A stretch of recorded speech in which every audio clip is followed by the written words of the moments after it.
however you want to say it, whether you don't like Durk, whether you do like Durk, whether you believe Durk is coming home or whether you don't. This ruling that they just did directly impacts this case. I'm going to explain how, but take a listen. This court found that Alina Habba is serving unlawfully as the United States Attorney for New Jersey. She previously served as President Trump's personal attorney. CNN crime and justice correspondent Caitlin Polance has the breaking developments for us. Caitlin, this could potentially have very far-reaching consequences across the country. What can you tell us? It could, Wolf, because other courts are very likely to look at this decision, the first from a federal appeals court, on any of these people who the Trump administration has put into these positions serving as U.S. attorney and had them serve longer than the law allows without Senate confirmation. However, this ruling today, it's from the Third Circuit Court of Appeals. So that oversees New Jersey, where Alina Habba had been sent by the Justice Department to act as the U.S. attorney in that district, that federal district, overseeing the federal courts there and the prosecutions there. It also would apply to the states around New Jersey, Pennsylvania, New York, a few others. Sorry, not New York, Pennsylvania, New Jersey, Delaware. But one of the things that's happening here is that the Third Circuit, they're looking at Alina Habba and they're saying not just that she is not the acting U.S. attorney for the District of New Jersey at this time, she's disqualified from overseeing 2 criminal cases where people were trying to get her tossed from being the U.S. attorney there.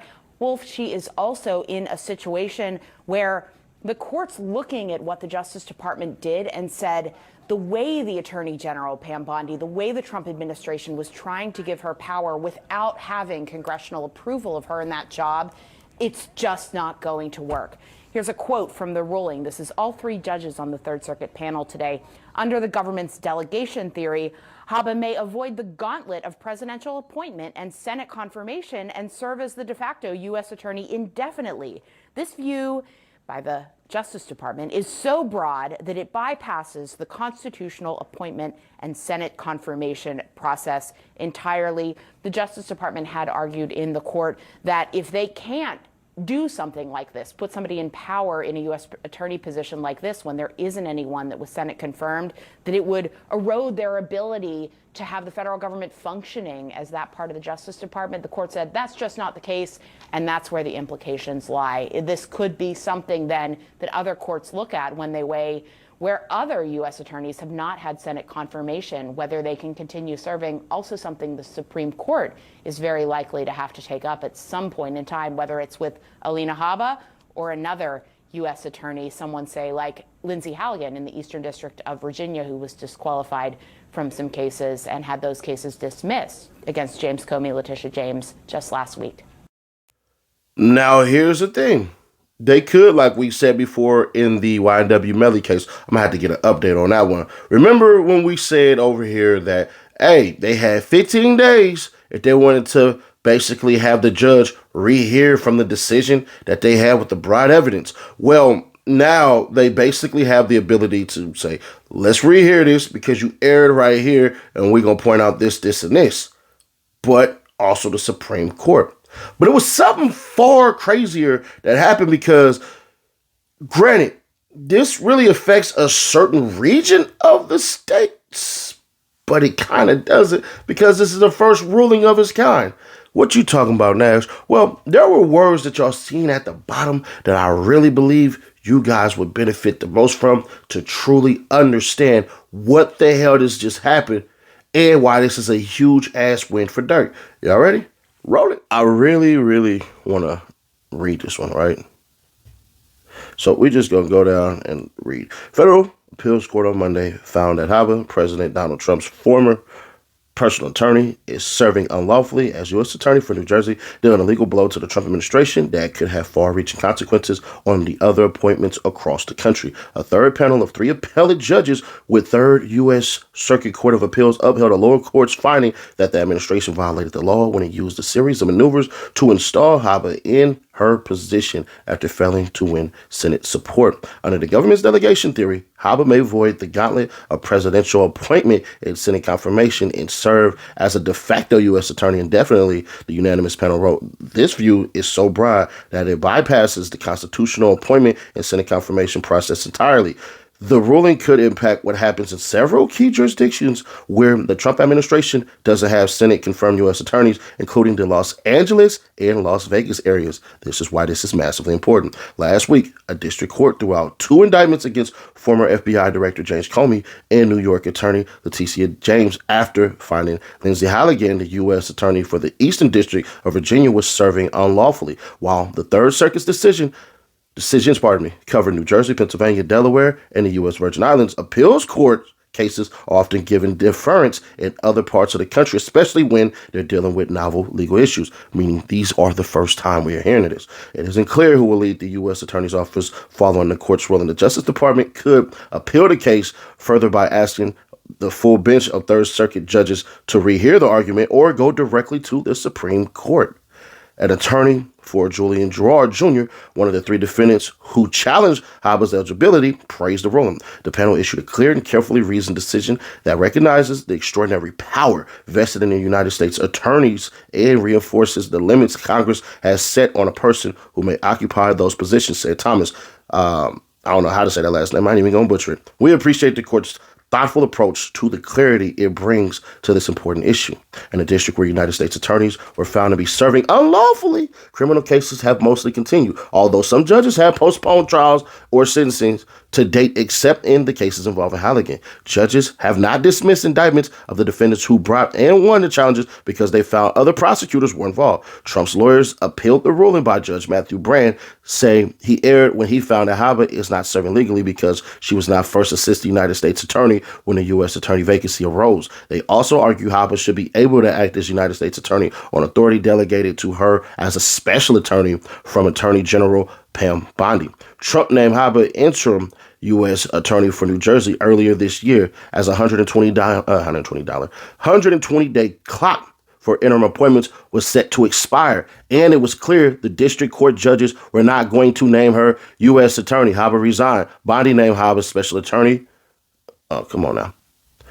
Bondi named Haba special attorney and designated her as the first assistant U.S. attorney. She then delegated to Haba the authority of the U.S. attorney. The 3-panel judge was made up of 2 appointees of former President George W. Bush, Judge Michael Fisher, D. Brooks Smith, and former President Barack Obama appointee Felipe Recepo.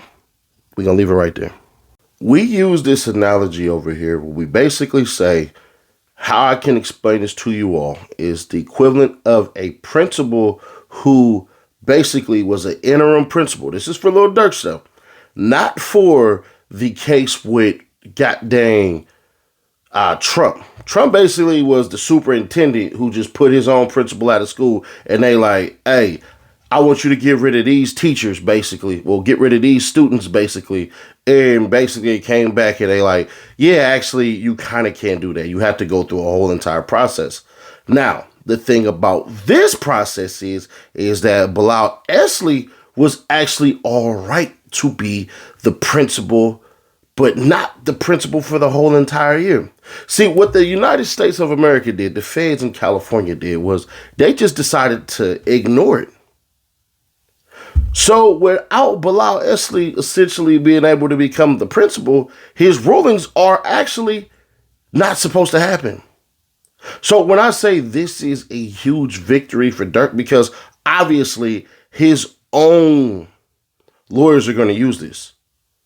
Now, depending on how vengeful, how evil, how good or how bad, you may think Trump putting that special attorney in, bro, I think she's gonna get her bar. I think they're going to mess around and flirt with the idea of disbarring her, but I doubt it, because she can essentially say, I was working on behalf of the president, and it obviously took the superior courts to actually say, hell no, instead of the charges not even being able to happen. So there's a slippery slope there. But when it comes to Durk and them, and we keep using the principal who was basically not okay to keep on being the principal, that's where we had to look at this and go, is it possible? Now, I know a lot of people are going, well, Nash, the principal who's acting, he actually could say, you know, this person is expelled, this person can't be here, and all of this stuff. Very true. They're going to say This is what the state is going. This is what the feds are going to say in California. He still followed the rules, but Drew Fillingham said he wasn't supposed to be the person basically instructed and giving out the rules. So it doesn't matter that he did everything by the book, even if he did it. You weren't supposed to be the decision maker. That time ended a very long time ago. So that's on the feds, bro, because one thing that happens is this. We get the same people that will literally have certain deadlines for evidence to come in, certain deadlines for appeals to come in, certain deadlines for motions in the feds. We've heard it from Glenville. Hey, the feds, much stricter, much more harsher. If you don't get this in on time, it gets thrown out. You don't get this in on time, it never makes it. So now we have to sit here and wonder and go, damn, hold on, bro. This might be a thing. Ultimately, they technically are supposed to throw it out. And I know some of y'all are like, nah, bro. Think about it this way. And I'll leave you with this. If this wouldn't have been a murder for hire, right? Let's say the charge wasn't murder for hire. Let's say Lil Durk was charged with tax evasion. Do y'all think the majority of people will be saying, damn, technically, yeah, that does make sense? So it's only because of the serious nature of the charge.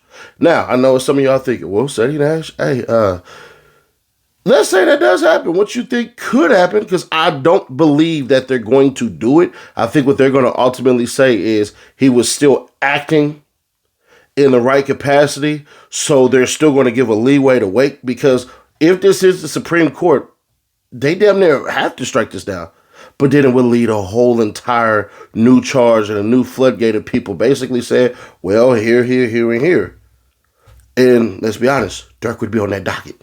So even if it does happen, if all charges get dropped and all this stuff, and they have to basically say, yeah, Bilal Esley shouldn't have touched shit because he knew better. And he did. This was done on purpose. I don't give a damn what the feds say. This definitely was done on purpose. The state will pick it up. Well, right across the street, right across the hall, the DA will meet them right there, recharge them, and Durk will smack the case if it hits the state. Because the feds have a losing ass case. They just want to try to win this. They have everybody else from what it looks like. But as far as Lil Durk go, a young black millionaire that's rapping about all this crazy shit, yeah, let's use a song that he basically planned out 7 months in advance, instead of saying that there was a crime that was close to that in that same state, but nobody died, and we won't charge him with that one. Okay. But y'all, let me know your thoughts on this, man, because I'm waiting with bated breath. Like, this is a huge victory for Lil Durk and the whole entire band of shooters, allegedly. But we're going to see. We will see, because they're going to try to trumpet them and not going to let this go. And the longer it takes, the quicker they get it done, the better. But I don't know if the Supreme Court will listen to this shit. I'm going to be honest. The Supreme Court may back up, but we'll see.